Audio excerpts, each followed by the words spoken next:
you've got to tell a lot of different stories and see what lands. And it doesn't always have to be the same emotion. It doesn't always have to be happy or rewarding. It could be sad, it could be emotional, it could be raw, because those are true emotions as well. And so figuring out which stories have the most impact and do more of those.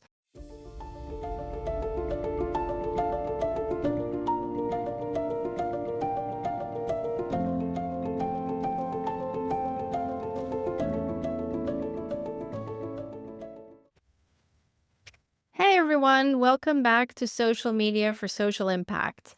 Today's guest is someone who doesn't just do social media, she helps small businesses, nonprofits, and all organizations actually make it work for them. Doreen Van Dam, founder of Morin Media, is known for weaving together strategy, AI, and video in a way that's both practical and deeply human.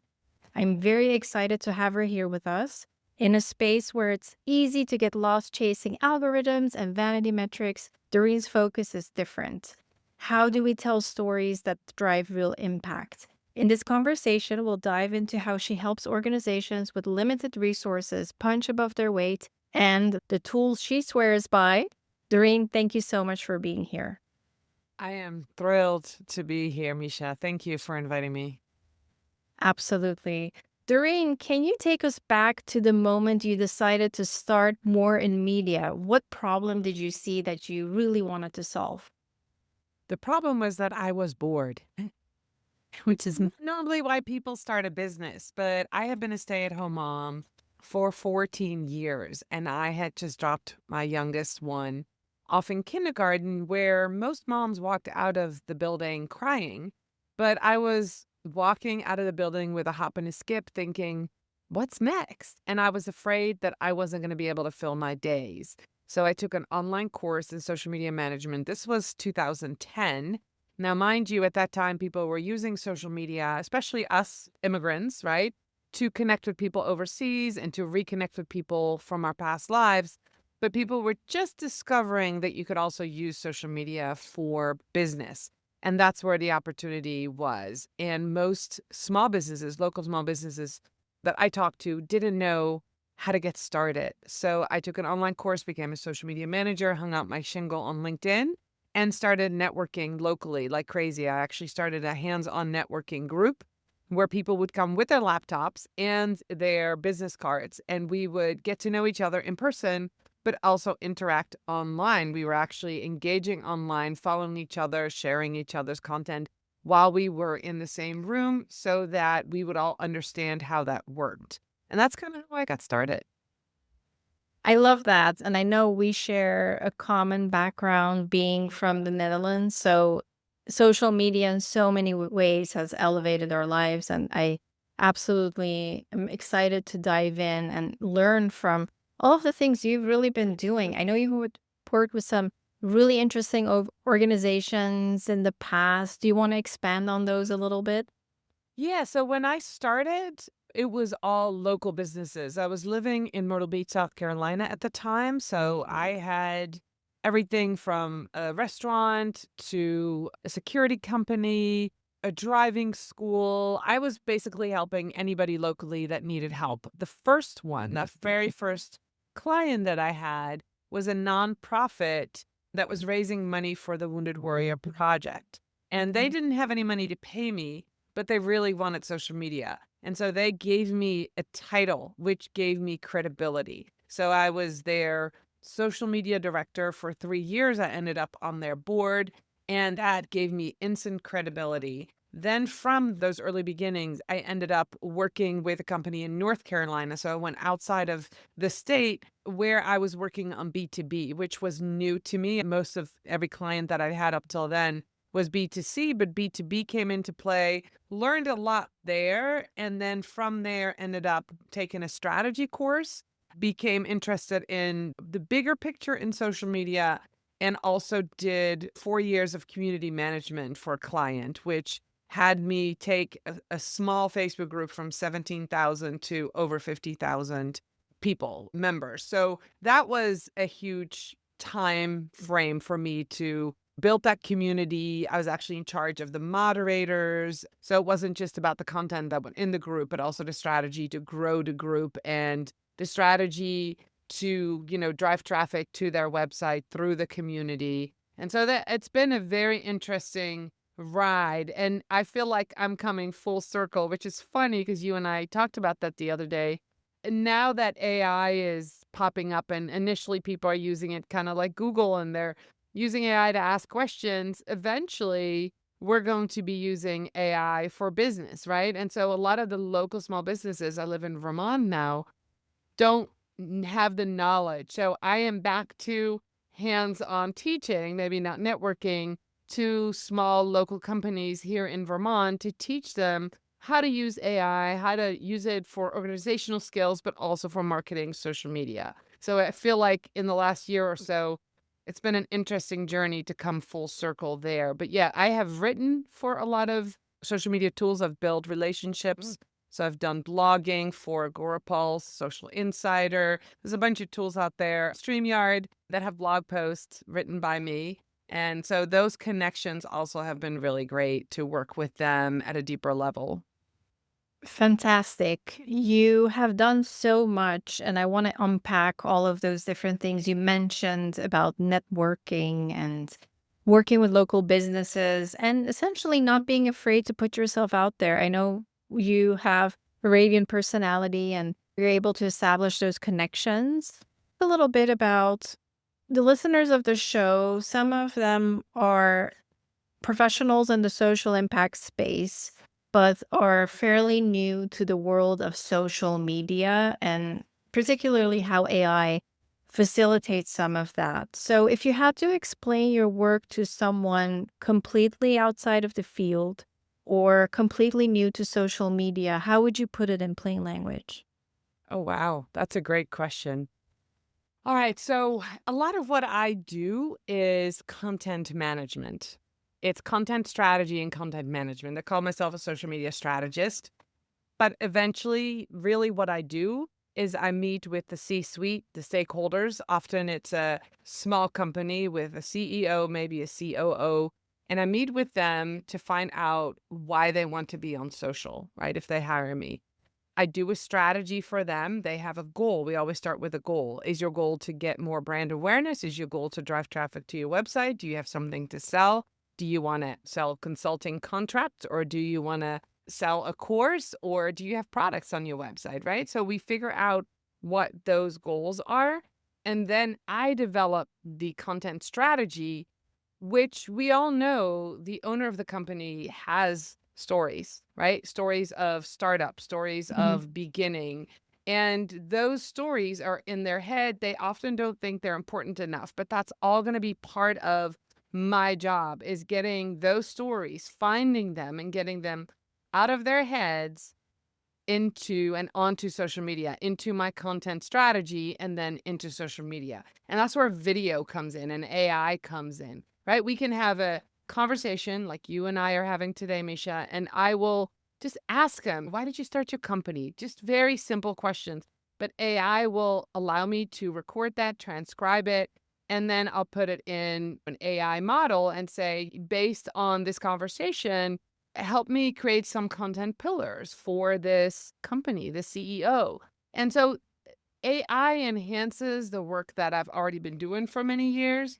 And so it frees up time. It allows me to spend even more time with the clients and less time, hand doing all these strategies. So AI for me is a strategic thinking partner that helps me create even better content. Now, once that content goes out, AI also helps me be more concise on the next content. So maybe a couple of weeks, I'll look at my statistics, my analytics, I put them back in to my model and say, based on this content, based on what you see, what is my best performing content? What did people react to? What kind of emotion did people have in the comments, right? You can upload screenshots and show AI, this is what I'm seeing. What is the sentiment of this conversation that's happening? And so then get that feedback from that strategic thinking partner and say, so based on all of that, what's happened in the last 3 weeks, What are some of the new pieces of content I need to push out sooner than later that are similar to this that are going to help me have more conversations? And so AI comes into play in my job into the planning, the working with the client, the content creation, and then the analyzing, making sure that we're on track to reach all of our goals. Fantastic. This really helps us set the stage for some of the components that are important, right? As social media professionals, you and I have worked with different organizations, and one of the themes that keeps coming up is storytelling. And you just alluded to the visionary founder story and trying to build a relationship to really extract that essence and ethos of organizations, if you will. So, talk to us a little bit about storytelling. How do you infuse that, and how important is it, especially for purpose driven brands, to have that storytelling aspect in their content? Yeah. So, what you have to understand is who you are talking to. So, the storytelling starts with knowing your audience. And once you know your audience and what makes them, as we say, tick, then we have a better idea. Because the stories, of course, come from the company, but a lot of the stories you could be telling also come from your past and current customers. Because we know in this time, 2025, that people buy from peer reviews. They buy from their peers. They buy because somebody else tells them a story. If I need a new pair of running shoes, I might ask a fellow runner, "What do you like about your shoes?" Those are the types of stories that are going to move the needle for you. Now, if we talk about social impact, right? If I am involved with a charity and I'm telling the story, the personal reason why I'm involved, and I share that with the company, with the organization, that story that I can tell as somebody who supports them, whether I'm an ambassador, official ambassador, or whether I am just somebody who donates or I might sponsor, those stories are going to have way more impact than you can have on your own as an organization. You want all the different viewpoints. You want the end consumer, you want the users, you want the supporters, the sponsors, the people that work in the company, you want the stakeholders. You really want to extract stories everywhere. And then you're going to measure the impact of those stories by engagement. What's happening when you publish some of these stories? What are people saying?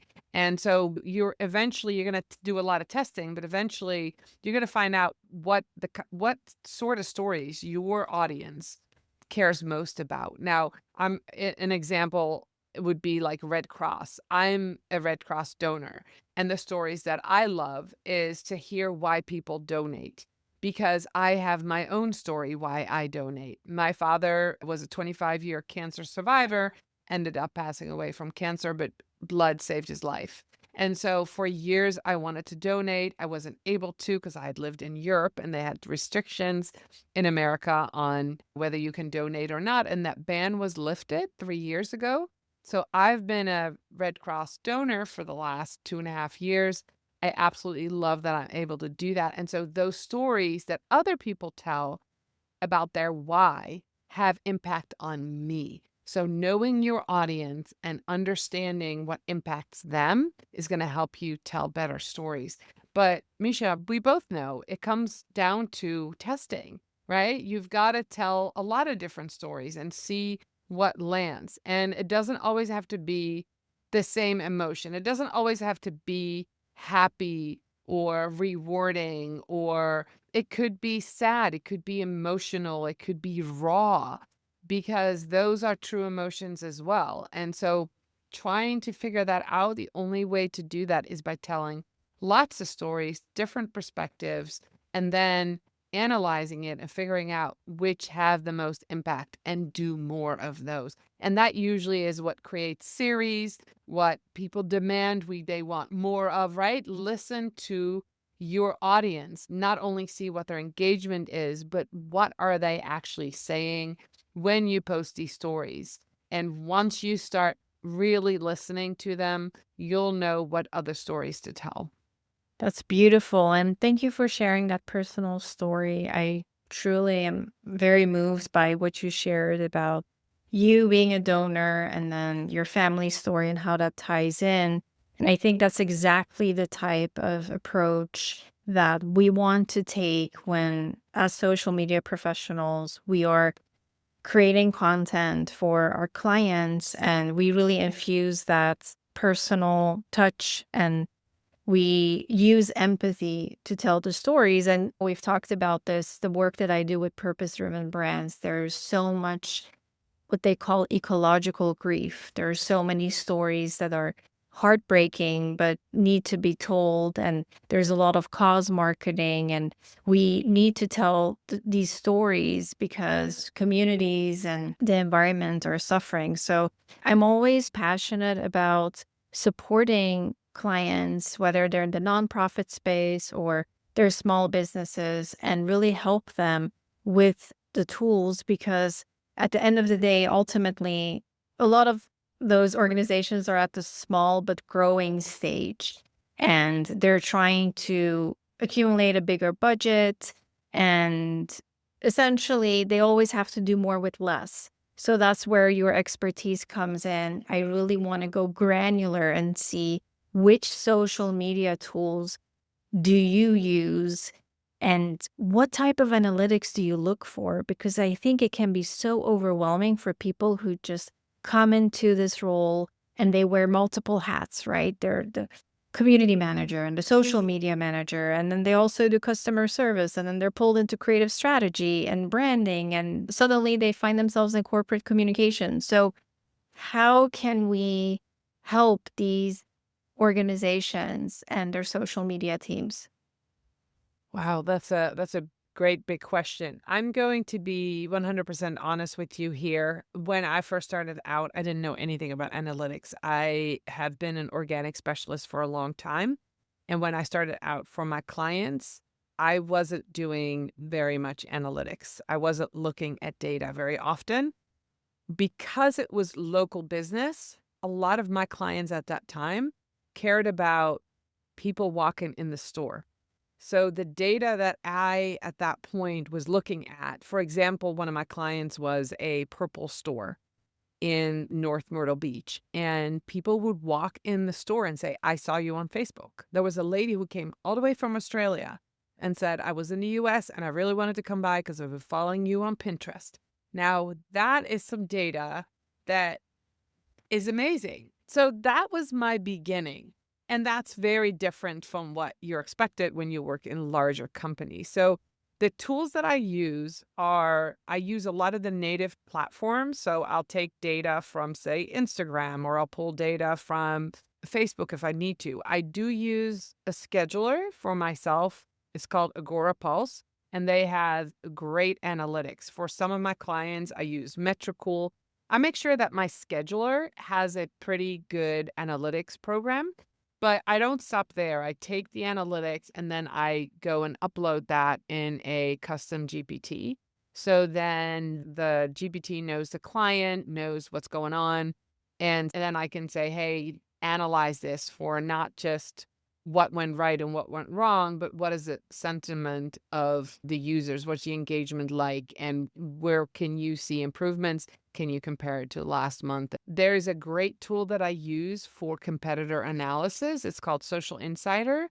And I've been using that for things like putting a proposal together for a client. I can analyze their competitors before I even get hired and say, well, in your industry, XYZ happens, right? The average engagement rate is zero point 0.2 on Facebook. And I think we can improve that. Or all your competitors are active on Facebook and LinkedIn, but guess what? Nobody's active on YouTube. There's your opportunity. So I can do that through that tool, Social Insider, and that really helps give me a leg up. And then once I get hired, I also use that tool to show our engagement rate. And I have another example. I had a startup where I literally started from zero. They had no social media presence, very intimidating to go up against a company, SaaS companies that have been in business for 10, 15 years. And so I used the Social Insider tool to show that our engagement was better than the competitors, because what happened was at some point we had 70 followers on Facebook. I was posting often, but those people that were there were super engaged. Our engagement rate out of the 70 people, we might have gotten like 800 views over a month, right? Because everybody was watching everything I was posting. Well, their competitor had something like 50,000 Facebook followers, but they had only been shown their content to 2,500 people. So even though they had so many more people and so many more followers, their engagement rate was really, really low. And so being able to show that to a client that, hey, these are the metrics we're looking at. We're looking at engagement, we're looking at comments, we're looking at views, and then comparing it even to what our competitors are doing. That's really helpful, especially when you're the underdog in a huge competitive space. So those are some of the tools. And I would say when you first start out, and this might be really helpful, somebody who's listening, don't be afraid to pull a report like every day or every other day, especially if it's a report from, say, a Metricool and a Agorapulse. You can pull a report every day if you want to and look at the data, look at every post. As soon as you see something that really worked, go to see what you have scheduled and adjust and make adjustments if you need to be. Maybe the call to action was really strong and you can use that for the post that's going out tomorrow, right? So don't be afraid to look at data often, especially when it's a new account or when you just start, and make adjustments based on small things that you see. And then as you grow and as you stay with a company longer, you could probably go every week, every 2 weeks, and you can step back a little bit more because you're more dialed in to the type of content that your current audience wants. But don't forget, even if you have a current audience and you've done all of your research and your strategic planning, if you build an audience, if you're running ads, you constantly are talking to a new audience. This is a piece where a lot of people forget. They forget to reintroduce themselves. So they forget that they ran an ad campaign to a whole new segment or a whole new population. And so then the content isn't working because now you're talking to a diluted group of people. So I heard you ask about different people. So make sure that the community manager talks to the social media manager, talks to the content manager, to the sales team, to the revenue team, that everybody is involved, that is involved in creating content or talking to a customer, has this meeting of the minds to understand what's going on at all times. Because I think that is one of the biggest slip ups, that sales and marketing aren't talking and they're not involving revenue either. And so you have all these silos of people creating content or talking to customers, but they're not lined up. So those are some of the things that I would say if you're just starting out, look at your data often, look at engagement, make sure that people see your stuff, but also start talking, change your call to actions, have conversations, be present, of course, and then build upon that. But you can prove, if you need to your C-suite engagement rates and all of those things with a tool like Social Insider. It's super helpful. Yeah, this is brilliant. And we're dialing in on the metrics, and you shared a lot of amazing tools and alluded to the difference between organic reach and organic content and then the ads. I want to hone in on that a little bit more. So for our listeners new to social media, if you just start posting on social media and you're not paying for promotion, you're not dedicating any sort of budget, whatever content you're posting, it's called your organic reach. It's the number of unique accounts that see your content. So let's say now we're a startup that is slowly starting to get a budget or grow a budget to start running ads. And like you, they've done the research, they've discovered, okay, we want to be on YouTube or we want to be on Instagram, and we have a very small budget to start with. Talk to us a little bit about the best way to think about ad planning and how to slowly start to grow that. Because one of the questions that we get a lot is, how much do I need to spend in order to get XYZ result? And we hear a lot of stories and we see the analytics about organic reach essentially being dead. We're barely reaching folks. Engagement is low. So can you talk a little bit about the ad space and how you see that? Sure. As an organic specialist, I usually partner with Facebook ad specialists. So I've learned a lot over the years from them. And one of the places I would urge you to start if you're going to run your first ad campaign is start and look at your organic data, because your best organic posts are most likely going to be your best and your first paid ads. Makes sense, right? The Mhm. things that click with your audience, those are the things that you should do first. And it could be just an awareness campaign, but it's going to depend, right? You can run an awareness campaign and almost like a on Facebook, like us, follow us, right? That's one kind of campaign. You can also do a traffic campaign where if you're selling something on your site or you want to grow your newsletter list, your email list, where you send people to a downloadable, informational sheet, right? So in exchange for an email, they get something from you, 3 ways to do XYZ, or, a checklist or whatever it is that you've given away. So it really depends on what your objectives are, on what type of campaign to run. But if you're starting with awareness, which is often people want to just grow their following, we want more likes, then start with your best performing organic content. Now, have worked recently with an agency and they suggested to me, and I am happy to share, to make at least 5 different visuals and at least 5 different copy. So 5 times 5, you have 25 different ads, right? You can match up different ways because now that AI has made it to Meta AI can actually kind of take this visual and line it up with this copy. And a lot of that used to be manual is now done by AI. Now, you have to be careful in the back end, make sure that AI is not allowed to make up copy. That's happened once or twice. I've seen it. That was an ad that was not approved by a client. So we had to pull that. And that was because a box was ticked. Yes, AI can, make up copy to go with this image. But I would say at least 5 visuals for an ad campaign, copy. In Facebook, you can also do a headline description. So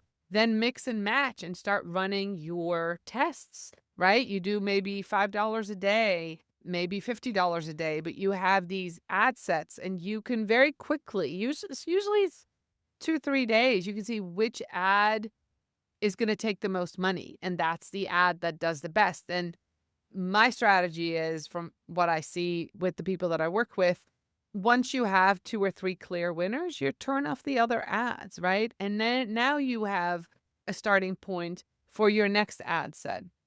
But the biggest thing with paid is to never stop testing. And organic is a great place to be, your free testing ground. And then you take it to paid. And then again, you do testing. The other thing that I want to share with you right now, ugly ads do really, really well. And what's an ugly ad? I wrote about it in a newsletter recently. You'll laugh at this, but it's like, how you go to Facebook and you just write something and you can pick a background and it's red or black, right? It's literally Mhm. just words on a color. That's an ugly ad. That people are actually having success with those kind of ads. Think about, ads that we created 10 years ago. A lot of us didn't have access to good Photoshop. And so they're kind of cringy, or, they look too much like too perfect. So ugly ads are ads that could be your brother or sister taking a picture of you standing in front of a tree and then you wrote a little bit of copy on it and that's the picture. If it's too perfect, if it's too manicured, if it's too ad-like, people are not going to click on it because a lot of people are weary of ads right now. They don't want to see the ad stuff in their feed. So if your ad looks like an ad, they might not click. So ugly ads are working really well right now. That's so interesting because I found the same insights similar to you, have been managing communities and was managing Facebook groups for the longest time and was a community manager. So one of the clients I was working with, a nutrition client, had large following, a ton of engagement, and a lot of opinionated users or community members, if you will. And we would get feedback often on the ads and saying, that they're looking too perfect and that they're not relatable and that we shouldn't be using models, which I agree with.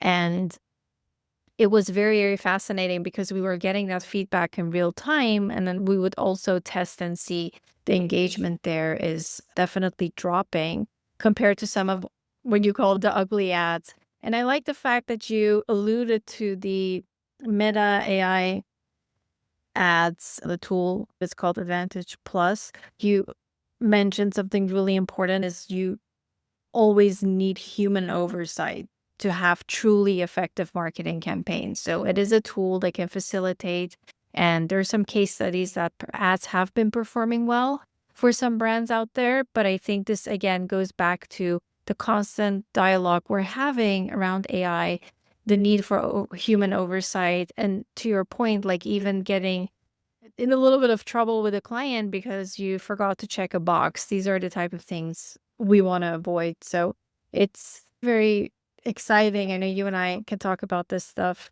for many days to come.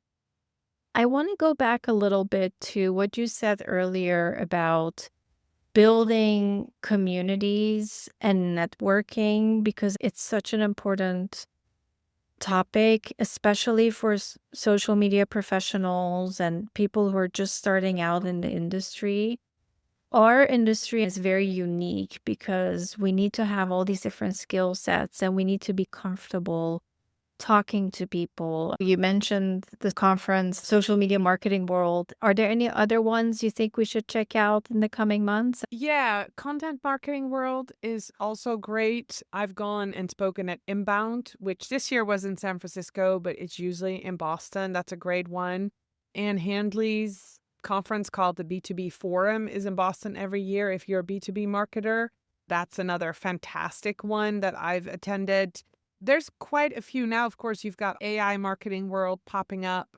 You've got all sorts of AI type conferences. If you're into video marketing, there's VidCom, there's podcast one. So it really kind of depends on what you want to do. And the secret to for me is that I don't necessarily go to learn the content because I can learn the content at home, but with a virtual ticket. I go and I make a list of people I want to meet. So say I go to social media marketing world, I look at the speaker list. I try to connect with every speaker that I want to listen to on LinkedIn ahead of time. I send them a note. I'm going to be in your session. I'm so excited to meet you, right? Then I'm going to listen for the hashtag or the conversation about social media marketing world and connect with people that are going. And then I'm going to ask my friends who's going. And then I'm going to set up meetups because I want to be in charge of, hey, Friday night when we get there, let's all meet at this restaurant, right? I have learned that's where the business deals happen. They happen not in the seat where you're learning, but they happen at the bar or over pizza or just meeting at lunch outside of the conference room. And so that is really where the magic happens. And I think that if you can go to any of these conferences, there's also small ones. I know there's one in Kansas. My friend has Social Media Week Lima in Lima, Ohio. There's plenty. I think you should start with your goal. Who do you want to meet? Not necessarily what do you want to learn, but who do you want to meet?